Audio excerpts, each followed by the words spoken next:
a playlist original. All right. Hello, everyone, and welcome to another episode of Back to the Blockbuster with your hosts, Gaius and Jackson. This is a news episode show. I apologize in advance for my voice. You'll be hearing two episodes at different points of the release schedule where I sound like this because we recorded two episodes today, and my voice has been to the ringer from a lot of stuff over the weekend. So bear with me. Jackson's bear with me. Actually, isn't as bad as I thought it was going to be, all things considered. And you've put up with my sniffles plenty of time, so this is nothing. There we go. It's a very reciprocal. Yeah, right. Exactly. Speaking of sniffling, though, I was doing some of that myself with our first news item. I'm sure cinephiles and movie fans, especially Tarantino fans around the world, have probably heard by now. Be surprised if we're breaking the news for you, but definitely the first thing I wanted to throw out there today is earlier this week, it was announced that Tarantino is no longer going forward with his 10th and final movie, The Movie Critic, as we know it.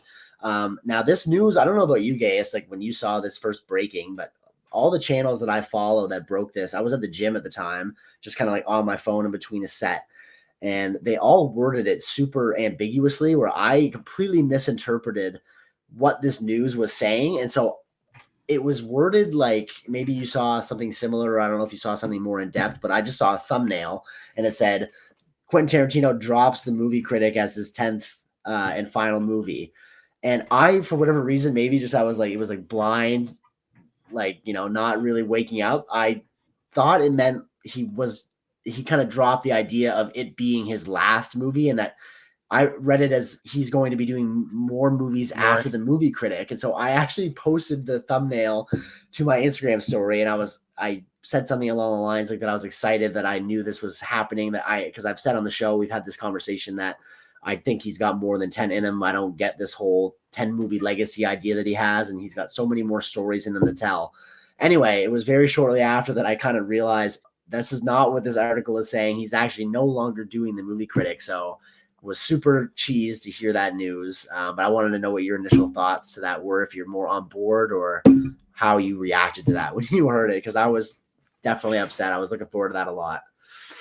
Well, I don't think you're too far off with how you interpreted it, because I think some people did interpret it that way, and I think that's been like the big topic of discussion is, what does this really mean? Now he's not going to be doing The Movie Critic as his final film now.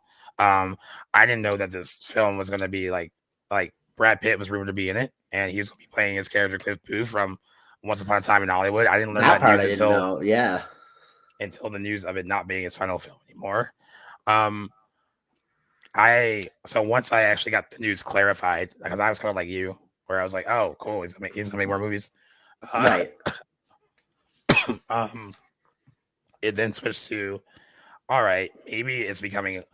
It has to be like psychologically really a hard thing for him to like, this is my final movie. I'm making this thing as my final movie. So there's like pressure on what that movie is going to be. And I kind of think that is maybe getting to him. Yeah. And I also think it's totally okay if he wants to walk back on that whole like 10 movie and retirement rule and just keep making movies until he can't anymore. I think the biggest examples I've seen about this is, imagine if Spielberg stopped at 10 or Scorsese stopped at 10. Exactly. And all the movies you wouldn't get after that. So I think that the whole 10 movie retirement plan is more of an ego thing rather than something he needs to stick to. And the idea that sounded really cool, and that's what I'm bummed we're missing out on, is that we're not getting this concept. But I'm kind of in the camp that maybe he is now doesn't want to maybe be 10 and done. Maybe he wants to do more. I mean, there's been a lot of narratives about what this means, and now, or maybe it's just like the pressure of what the 10th film should be.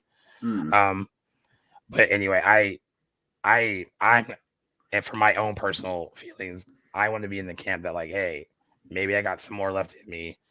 Whatever I make next doesn't have to be my 10th and final film. Let's see what else I got. I know that he's weary of directors that direct for the remainder of their lives, and a lot of those the quality of their movies diminishes over time. Not a new phenomenon, happens more often than not, I would say. And I know that he really wants to avoid that trajectory for his career. And I understand that, kind of tying into what you said about it being his ego. He wants to end with that perfect legacy. But if I were, a master of the craft to the degree that Quentin Tarantino is with making movies, I feel like he is one of those of like any great filmmaker puts his heart and soul in every project, so that if you were to die the next day after your movie was completely filmed and completed, you would be okay with that being your final movie because you just put all of your effort and your A game to that production. So who cares what number it is? That project's done and over with. It's on to the next one. So I don't know. I get that he doesn't want to make movies forever and make lesser quality movies until he's 80 and preserve his legacy. But I mean, he's only 61 years old as of last month. Like, that's pretty young as far as filmmakers go. Not young, but a lot left in the tank. We've got some greats in their 80s, well into their 80s. Even Clint Eastwood in his 90s still making movies. So like you said, that's a great comparison. Like, if Scorsese and Spielberg had never gone past 10, that would leave a lot of films off the table. So I think he's got a lot of stories left to tell. So, but I mean, I have faith in him, and I know whatever he does decide will be his last movie. It's going to be his decision, and I stand with him. It's just disappointing that we got so far in the production of the Movie Critic just to kind of have the rug pulled out from under us. It was disappointing. Yeah. And I think some people are becoming less sympathetic to his plan when you have Scorsese in his 80s, Ridley Scott in his 80s. Steven Spielberg's up there too. Clint Eastwood, 94, just finishing directing a movie. And it's like, okay, I mean, I know there's reasons why I get the overall thought process behind, like, you might put out lesser work the longer you do it. But then some of these directors are still putting out great work well into their career. So maybe not like hold yourself to that. Like, after this all came out and everyone was talking about it, I was like, I think some people in life hate to walk back on something they took a stance on. Like, this is what I'm going to do. Yeah. But I was like, I think all of his fans would understand if he was like, I changed my mind and I want to continue making movies. Yeah. Changing your mind is okay. I still got more in me, like, whatever. When this news broke, I saw a lot of people on X, Twitter, being like, okay, well, then give us Kill Bill Volume 3. That's what we want. And there was a lot of speculation about what the 10th film should be. For someone that's just like just a genius at his craft and an artist on that level, I would think that he's probably going through a lot in his head about what it should be. If he wants to keep it 10, about what that final project should be. And that has to be tough when you're as creative as he is. And you want to make sure you hit your final one out of the park. So I'm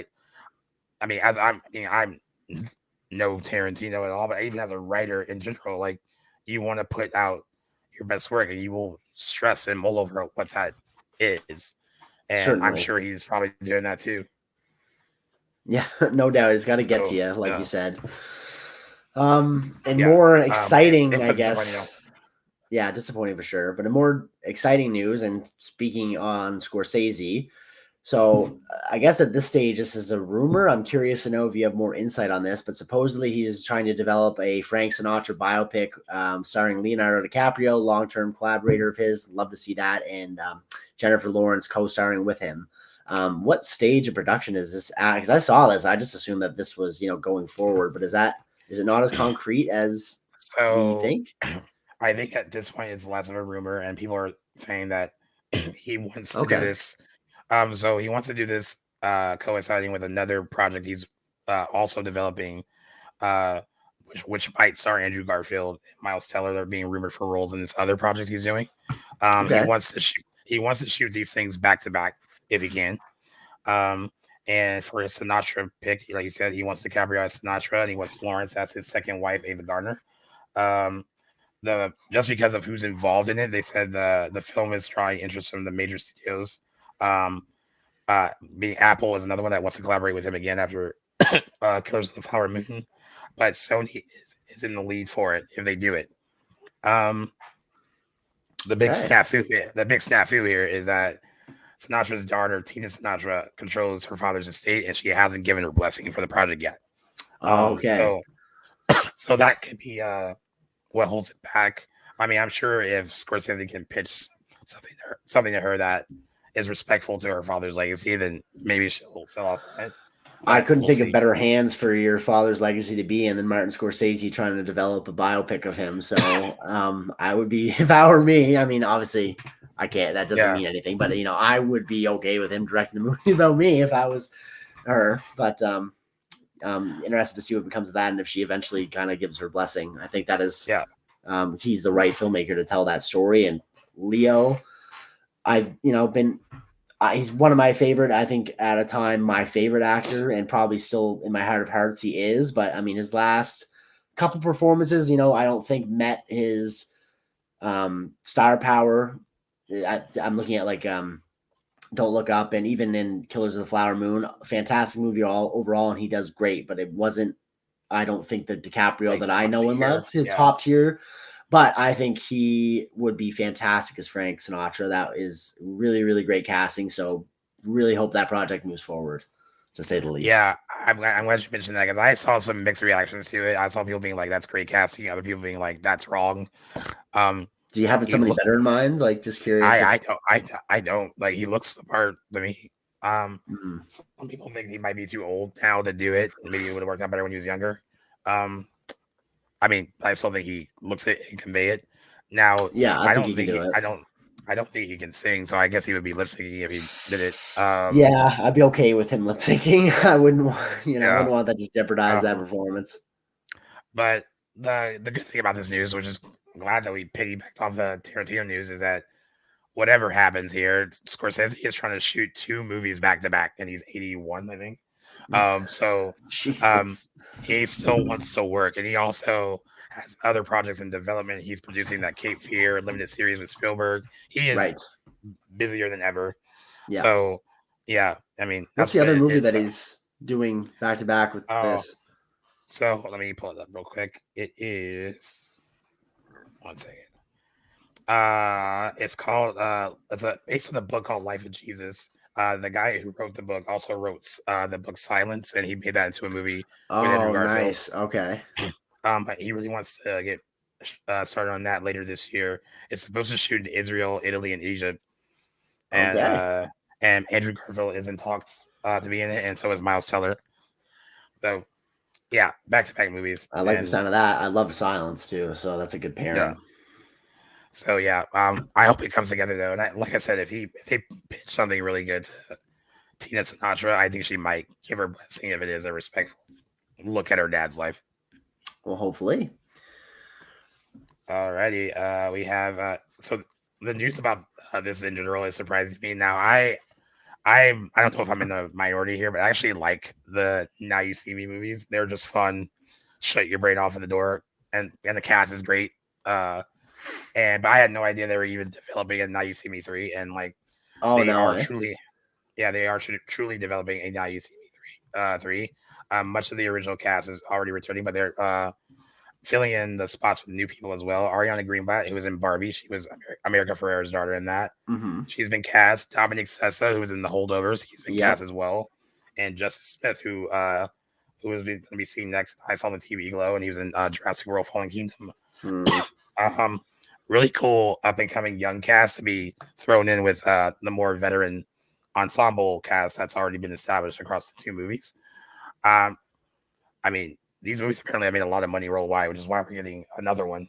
But this feels like the Now You See Me movies feel like undercover blockbusters. Like when you think, I never hear people really talk about them a lot.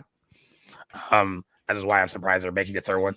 But I personally enjoy them; they're fun. But what do you think about them making another one and adding these people to the cast? I guess I'm not surprised to hear that there's a 3rd one in development because from what I understand, I never really gelled with that series. I only saw the first one, and it wasn't for me, and I didn't bother seeing the second one. I might have seen parts of the second one with some buddies one time, but I kind of just we were just kind of hanging out rather than focusing on the movie, so I can't really say I've seen it. Cast is great, but I just didn't really care for it. I'm also really hit or miss with the director of the 3rd one, Ruben Fleischer. Like he's done great movies like Zombieland, and there was something else I saw here. He's got a really great banging comedy from the early 2010s with 30 minutes or less, and he's done some good stuff. But then he's also pumped out. He did Venom, the Uncharted movie, which was kind of mixed. So I'm kind of like not really sure what I think about him directing it. I know I won't go out of my way to see it. And as far as the cast goes, Dominic Sissa, great. I would rather see him kind of go towards other things, but as an up and comer, don't blame him for going for this role. Ariana Greenblatt, like for all intents and purposes, I didn't like. I thought her character, like she did a good job in her role in Barbie. That's all I've seen her in, and then all I've seen Justice Smith in is in Fallen Kingdom, and I really didn't like his character. So I don't know what I think about him as an actor yet. I got to see him in some other stuff. However, really have my eye on one of his latest with I Saw the TV Glow. So I looks really good. Yeah. I know it's not out yet, is it? Not yet, not wide okay. yet. Excited for that though, and to see what he brings to the table in that movie too, because that is super promising. And that was one of those movies where I stayed away from the trailer because I heard it gives a lot away. So I don't know what to expect exactly, but you know what? Good for him and for staying consistent with the work. But this one is a miss for me. I'm not really on board with the Now You See Me's, but oh well, if people like them, good for them, and that's great that we're getting a third installment, and that the other two seem to be successful. So. I guess at this point, looking at Ruben Fleischer, I'm kind of like, this is a toss-up. I don't really know what to expect for the reception for this movie, but are you excited with the cast and everything, liking the first two movies? I mean, I like the first two movies. I like the addition of the new people, and I'm glad that Jesse Eisenberg and Woody Harrelson, they said Isla Fisher is probably going to come back. She wasn't in the second one. It was Lizzie Kaplan, but they're saying that she'll be in the third one. Dave Franco. This was a fun cast. And Mark Ruffalo, right? I think he's attached. Yeah, Mark Ruffalo, yeah.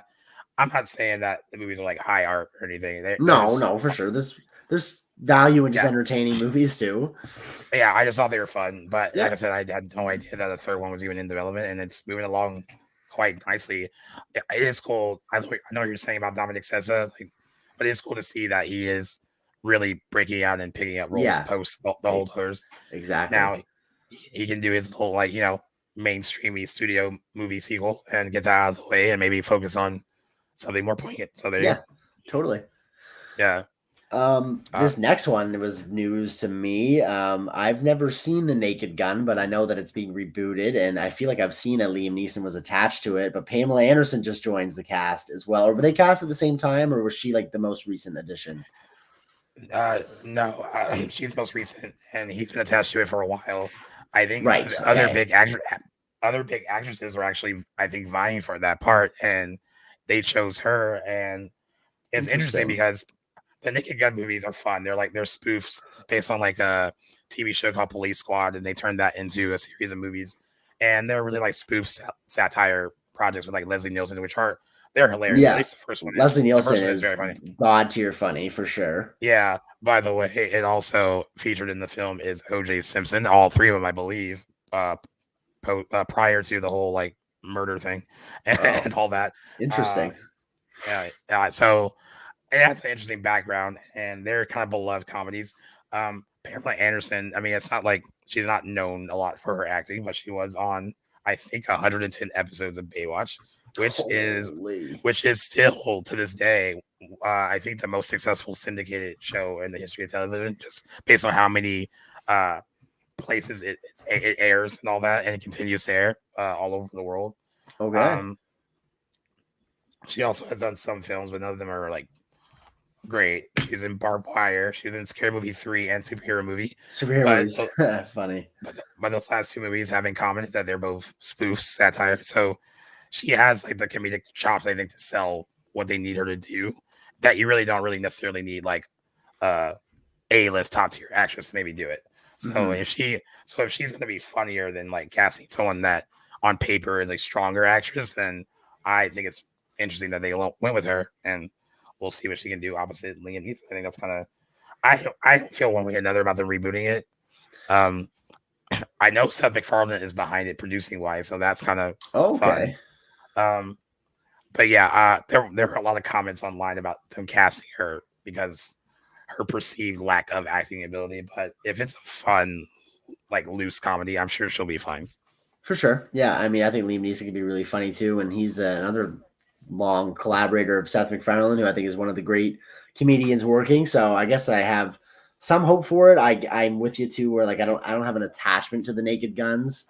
So I can't really say that like the remake pisses me off or the reboot, but I would say another sign of a lack of creative innovation in Hollywood, which is rampant. So I guess it adds that to the conversation.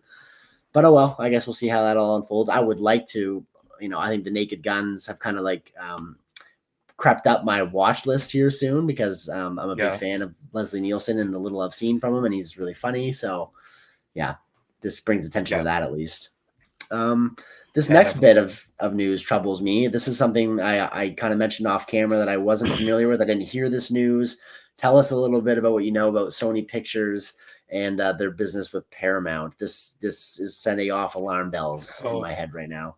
So this acquisition news has been going around for a bit. There are, I guess, another company too that is trying to acquire Paramount Pictures, but Sony threw their hat in the ring. They said they've been in talks with Apollo Global Management to work on acquiring Paramount. It's interesting because this got thrown in there, but they said also Skydance Redbird Capital has also been in exclusive talks with Paramount Global's majority shareholder, National Amusements, to take control of the studio. They said the Sony play for Paramount is an all-cash one for outstanding stock in the studio, which would make them private via the joint venture. Apparently, Apollo is doing most of the heavy lifting, and Sony is acting more as like with lending their management expertise to that acquisition. But I think a lot of people don't like this news because hey, we need more studios in general, and then if they start to like swallow each other up, I think that's bad for us. I mean, maybe not bad for business, but bad for Well, I mean, bad for people that want variety in the industry, and just as this screams, it's another move towards movie media monopolization, which is bad for everybody, I think, and then that just lends less options for us as viewers in the future. So very alarming. I didn't know anything about this. I'm not sure if we ever talked about Paramount being shopped around. That doesn't ring a bell to me. So this was news for even me as much as it is the listeners that hadn't heard this either. Usually I have a little bit of insight about what we're talking about, but this one threw me for a loop. So that is alarming. And we've seen this already with when Disney acquired 20th Century Fox, and that, I mean, I guess there are pros to that, but then you have all these 20th century properties like get swallowed to the Disney mold. Like you have Alien and all that, and it's like, will they lose their luster under one banner? I mean, there's a lot of then you get that goes into why people are afraid when these things happens. Yeah, a lot of times with mergers of this pedigree, there are projects that were being developed under one studio that are now canceled when they move under the management of another. So there could be things that we think we're going to get in a couple of years if this goes through that we might get shelved. There's something that really bothers me with the Disney acquisition of Fox is that some of these Fox titles don't get a physical release. Like for instance, like Barbarian, like still something we don't have a physical copy of. So I don't know if Sony is a big offender of that, if that'll be an issue, if they kind of obtain Paramount's rights and stuff, but something, I don't know. I think there's just a lot of room for negativity there, some bad, negative things that I don't know, who knows, that there's a lot remains to be seen on the repercussions of something like that. So, but we'll be keeping our eyes on that one for sure as that develops. I don't know, obviously, what things are like behind the scene, how close that is to getting some ink on the dotted line, but interesting story to say the least. Oh, hopefully not. But if it does happen, we will definitely let you know. And honestly, Paramount Pictures on its own is a very good studio. I think a lot of people are like, it's a movie focused studio that they really don't want to see get eaten up by another entity. So I think that's why a lot of people are also against it. And like I said, people are like, we need the more studios we have, the better. It gives us more variety. So I'm not a fan either, but we will keep you up to date on if anything happens with it. With this next bit of news, I feel like that we're going to surprisingly be talking about the Blair Witch Project way more than I thought we would this year. Yeah, definitely. So we mentioned last week that they are making Blumhouse is reimagining it for a new film, and I think we mentioned during that episode, I said one of the actors was very disappointed with the announcement of the project and went into detail about how the original actors on that movie were treated, especially financially. Hmm. And it looks like they're trying to get a piece of meaningful pie from the Blair Witch Project, because they said that the Blair Witch Project cast is asking Lionsgate for retroactive residuals and meaningful consultation on future projects. The directors and producers of the groundbreaking 1990 horror film released a separate statement in support of the actors. We believe the actors deserve to be celebrated for their enduring association with the franchise. And they want these originals to go all the way back to 1999. So that's a lot of wow, that'd be quite the payday. yeah, and they want to be consulted on any future Blair Witch projects, which include this Blumhouse one that they're developing. So You know, I want to dive into that a little bit. I am obviously completely on board with them being compensated for, it sounds like, and this was all news to me too when we discussed it, but they definitely got screwed over in terms of their financial compensation for their work and just their likeness used in the promotion of that franchise for years and years, since decades now. It's a couple decades old. I'm a little curious what they expect about being consulted on future Blair Witch Project movies. I don't know. Yeah, I don't think that's necessary. I think that's stepping over a line a little bit there. I just think that's kind of a bold ask. It almost reads like, yo, at least ask for our permission before you do anything new. And like, that's really I don't think that's a right weird. That they have. yeah. I will dive into a little bit of the backstory. Because Joshua Leonard, who was in the original, he said at this point it's 25 years of disrespect from the folks who've pocketed the lion's share of the profits from our work, and that feels both icky and classless. And they said that Leonard said that the actors who shot and improvised the independent movie over roughly a week on a shoestring budget, using their real names for the characters, each made $300,000 from a buyout of their ownership points on the film, which went on to gross $248 million worldwide. In 2002, the actors sued Arts Entertainment for using their names and likeness in the 2000 sequel, Book of Shadows, Blair Witch 2. In their most recent statement, Leonard, Williams, and Donahue call on Lionsgate to provide them with retroactive and future residual payments equivalent to the sum that would have been allotted through SAG-AFTRA had we had proper union or legal representation when the film was made. Well, can't argue with that argument. Yeah. And I get their point. Totally. I just wonder how much, like, I don't know about the legal part of this, if they have like a leg to stand on as far as getting what they want. Yeah. But I do agree with that first part. The consultation on future Blair Witch Project seems, I mean, they didn't write it, the original movie, so like I don't know, they just appeared in it. Yeah. But I do believe that they should be compensated fairly for their work, and because a lot of other people made a lot of money using their likeness. And like I said, that Joshua Leonard in that same post said that one of the actors had to go back to working at a furniture store while the Blair Witch Project is making a lot of money in theaters in 1999. That's a slap in the face. Yeah.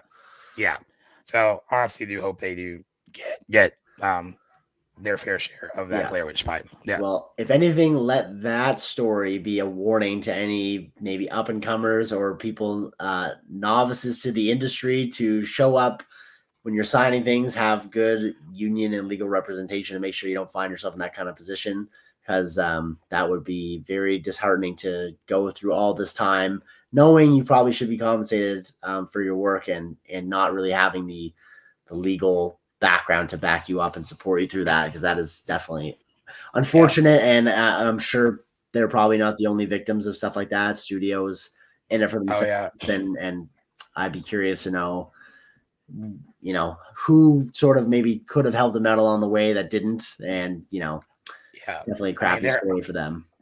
There are a lot of victims of not seeing the fine print when you're signing, exactly.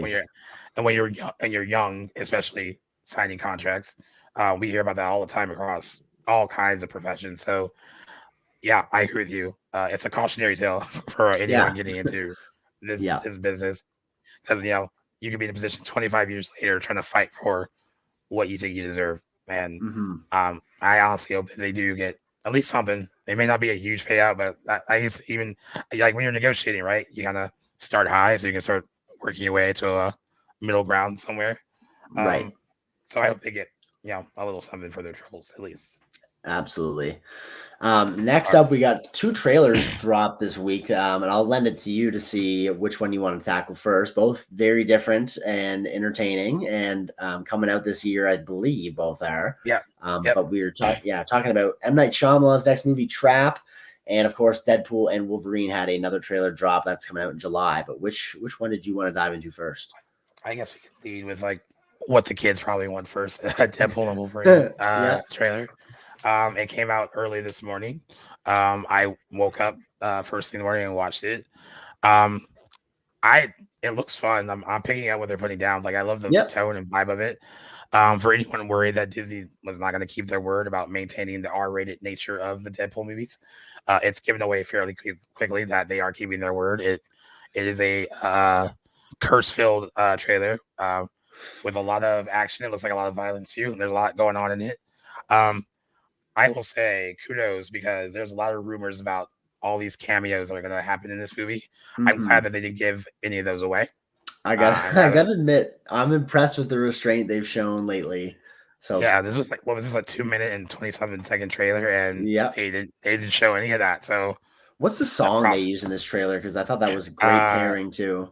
It's Like a Prayer by Madonna. So yes, Madonna. I couldn't pinpoint who's singing it. Is an absolute banger. In case you guys have never heard Like a Prayer by Madonna.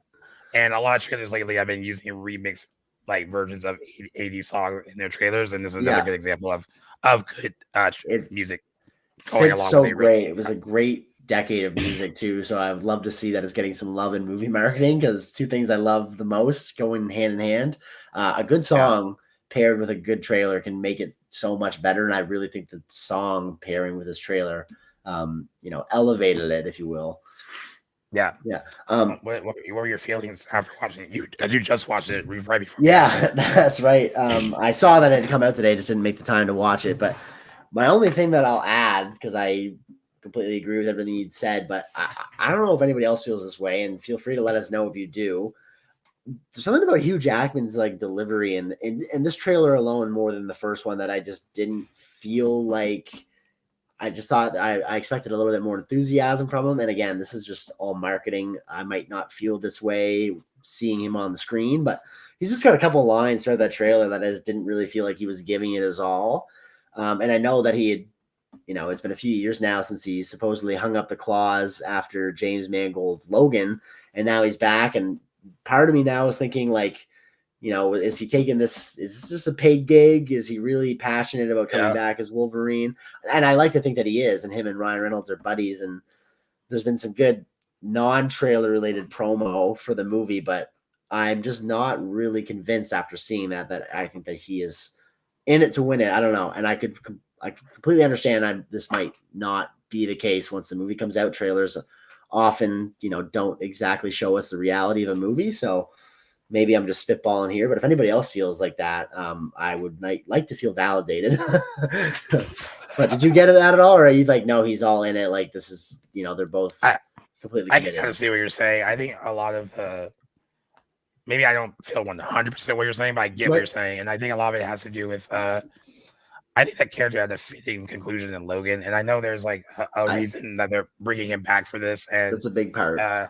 And I get the appeal of bringing him back because he's so associated with that character. And I know that Ryan Reynolds pitched him a really good idea to come back at least for this one. And I don't know how much more he'll do after this. But Logan was such a good wrap up for that character that phenomenal. I know that James Mangold has said that directed Logan. He said that it feels like it cheapens the conclusion of that movie to bring him back for this. I kind of feel that way too. Yeah. And I'm sure I think other fans feel that way as well.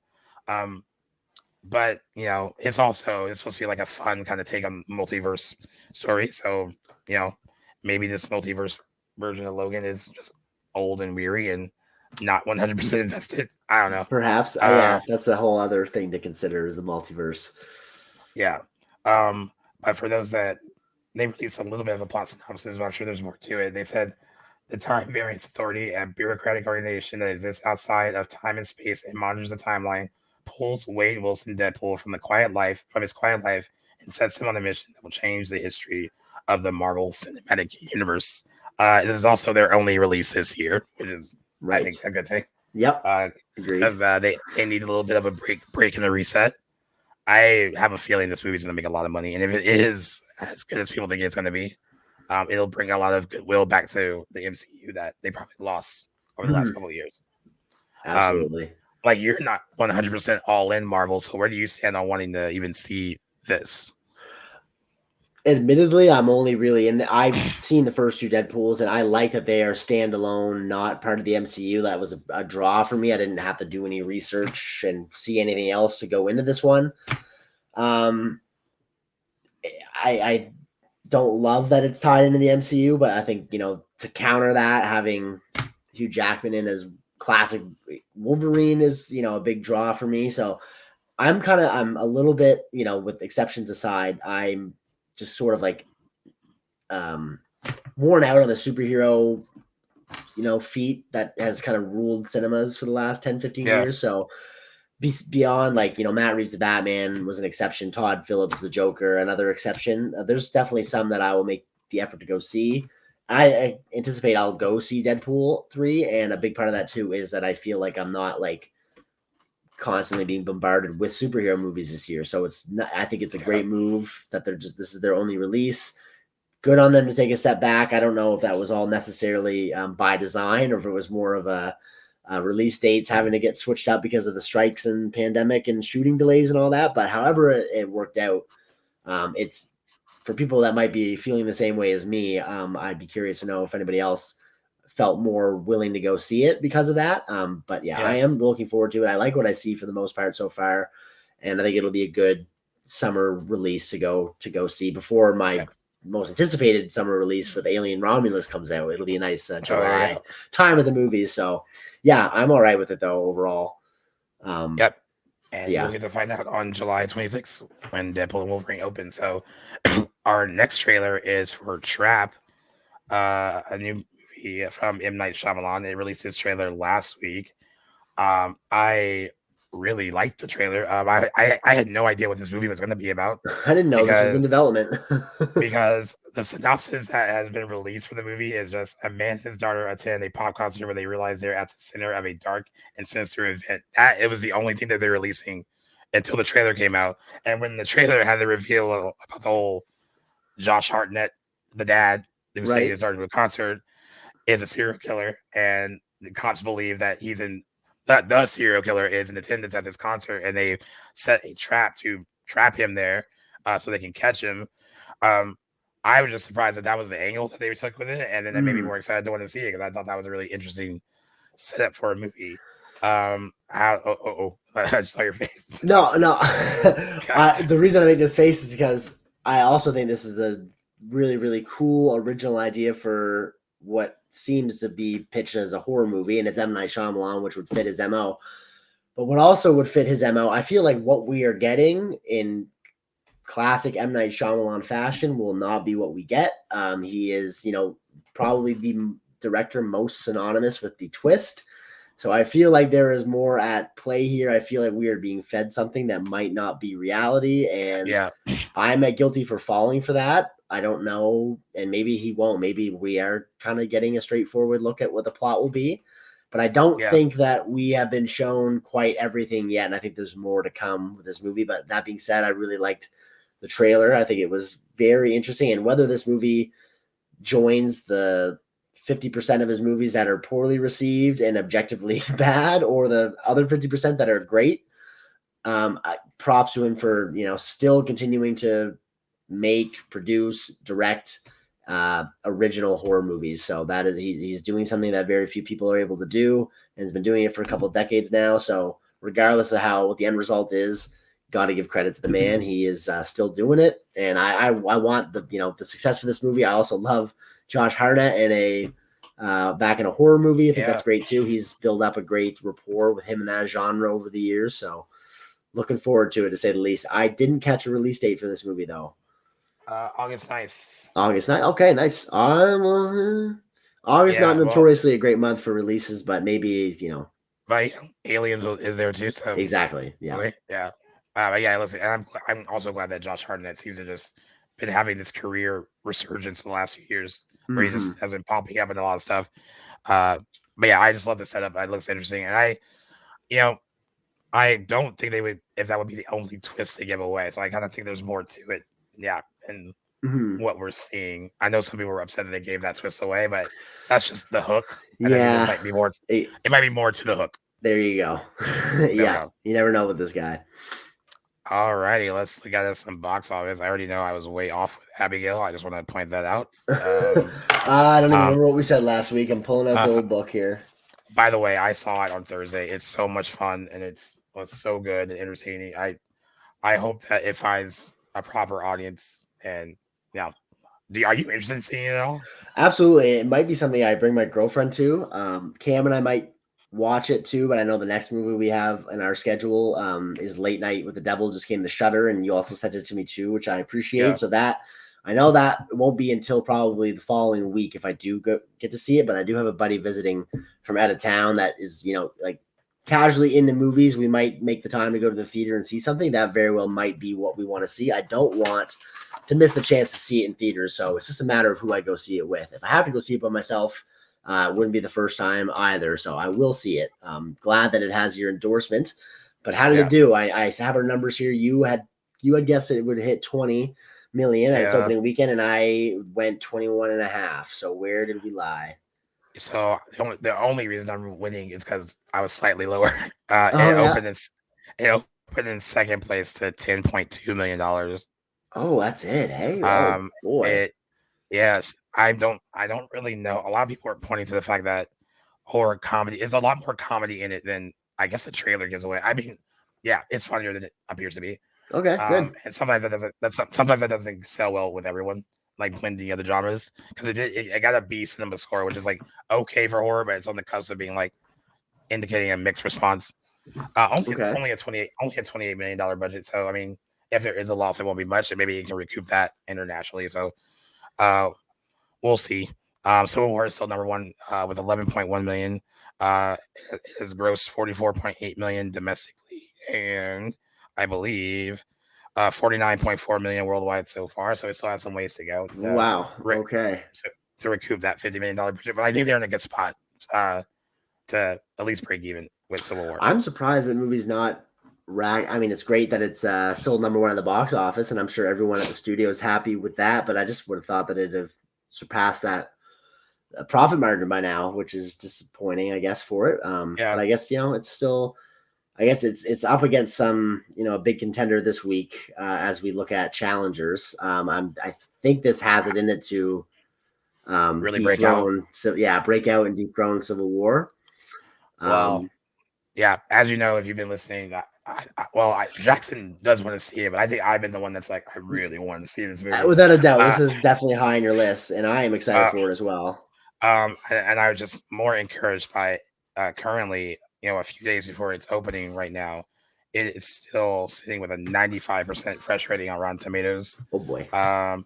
With 96 reviews counted, everyone saying that this is Luca's best film to date. The score has also been getting a lot of props from Trent Reznor and Atticus Ross.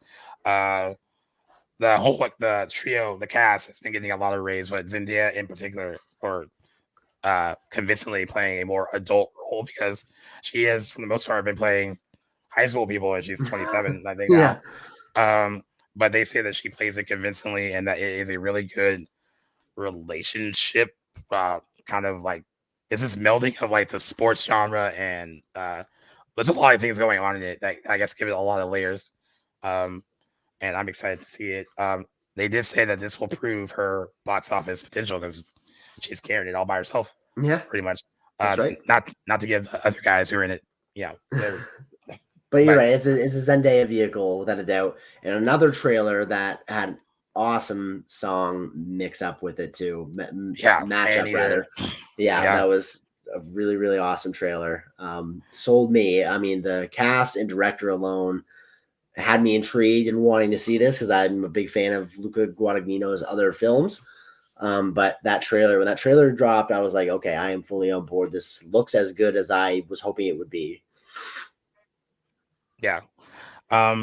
And before I give you the tracking, they said that it looks like the movie is already over indexing, especially on social media. There's a lot of awareness for it, based mostly around her. Okay. But it has been building as the release date has gotten closer.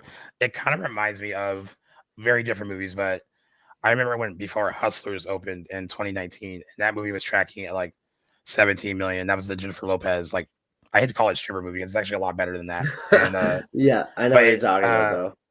But everyone underestimated how much it was actually over indexing, like with like the urban market. And like it was really really attracting like a wide variety of demographics. And that ended up opening to $30 million, and it well exceeded opening weekend expectations. And this low end for challengers is 17. Okay. The high end is 30. Oh my goodness, what a gap. Yeah. And I don't know, man. Well, this is definitely your anticipated movie. So for that reason, I'm going to let you go first. All right. Let me know. That's a $13 million gap. That is that'll make things interesting. Yeah. You know what? I'm gonna go with 25 million. Oh, damn it! If you hadn't said that, I probably would have. Yeah, I like that. Just considering that Civil War grossed 11 million and it was the number one, and Abigail only brought in 10. I'm gonna go on the low. That's why I'm gonna go below 25. I would be over the moon if this movie reaches the high end of its tracking. But just for the sake of keeping things interesting, I'm going to go with 22 million. So that's a $3 million gap between us. Should make things interesting come next week. Yep, I agree. And I'll probably be messaging your ear off after I see it. Yeah. So, when are you going to see that? Actually, Wednesday. Wednesday. Oh, okay, fantastic. Yeah, so you'll know then. So you'll know then.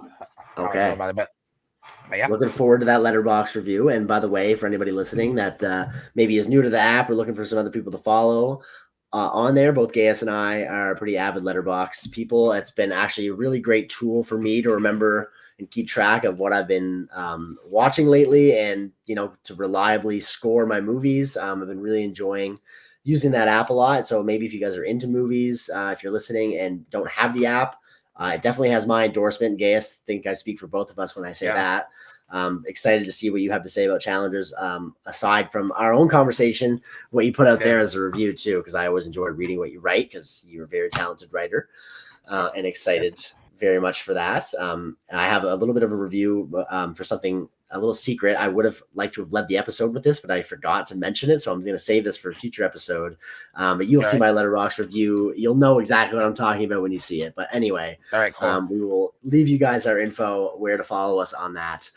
If there's nothing else, I believe we've covered everything that we had for this episode. You guys are still listening. This has been episode 168 of Back to the Blockbuster. Thanks for joining us as we broke down the last week and a half so of news.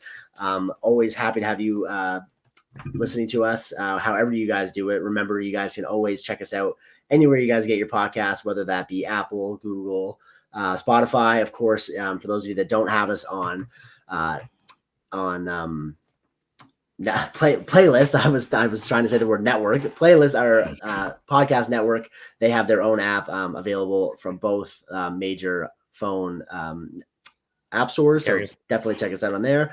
Anywhere on social media where you guys get your podcast, you can find us there. And make sure, if you guys have friends that like this sort of content, make sure you guys shout out Back to the Blockbuster. Gaius, always a pleasure breaking down the news and movies with you, my friend. I will see you on the next episode, and you guys take care of yourselves until next week. Peace.